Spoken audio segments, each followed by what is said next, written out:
दत्तात्रेय जी ने एक बार देवताओं पर बड़ी कृपा की थी। देवताओं पर कृपा कैसे की थी?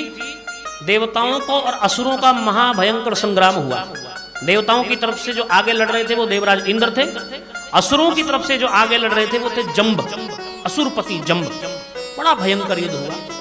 दैत्यों ने देवताओं को हरा दिया, स्वर्ग से भगा दिया। स्वर्ग से भाग करके ब्रह्मा जी के पास गए।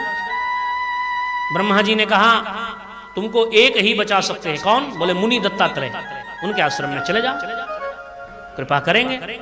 दत्तात्रेय जी के पास जब देवता लोग पहुंचे तो दत्तात्रेय जी के वामांक में लक्ष्मी जी बैठी थी।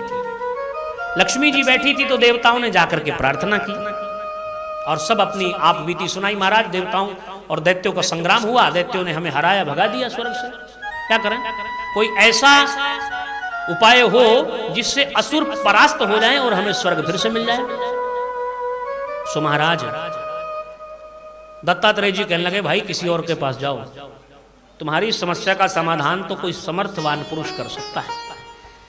मैं तो पत्नी के संग बैठा हूं, मैं तो इस नारी के चक्कर में फंसा हूं, मैं खुद माया में फंसा हूं, तुमको कहां से बचाऊंगा?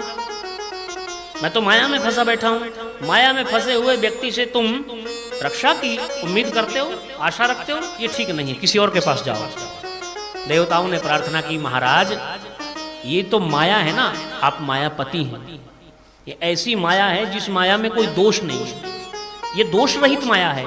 आप विष्णु के अंश हैं, आप उसी को स्वीकार करते हैं जिसमें कोई दोष नहीं होता, जो निर्दोष होता है, निर्दोष को ही आप स्वीकार करते हैं, इसलिए आप इस माया के साथ में बैठे हैं। ये माया तो हमारी माँ है। देवताओं ने लक्ष्मी जी को माँ कहकर के प्रणाम किया।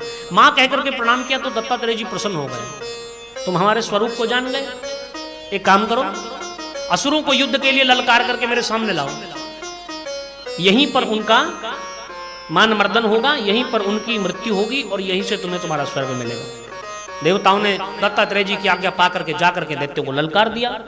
युद्ध करने के लिए दैत्य दौड़ करके आए। महाराज तलवार भाला और महाराज अस्त्र शस्त्र चलने लगे। देवासुर संग्राम फिर से छिड़ गया। देवता मैदान छोड़ करके भाग गए। भाग करके कहां आए? दत्तात्रेय जी के आश्रम में। दैत्य भी पीछे पीछे आए, आज इनको छोड़ेंगे नहीं, सबको मार डालेंगे। जैसे दत्तात्रेय जी के आश्रम में दत्तात्रेय जी के सामने दैत्य पहुंचे, लक्ष्मी जी बड़ा सुंदर रूप लेकर के प्रकट हो गए। लक्ष्मी जी को देख करके सब असुर मोहित हो गए। क्या सुंदर नारी है महाराज, हमको मिल जाए तो क्या बात है महाराज। आपस में एक दूसरे से वाद विवाद करने लगे।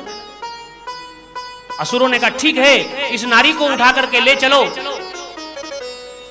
युद्ध करेंगे, लड़ेंगे, जो जीतेगा उसकी हो जाएगी।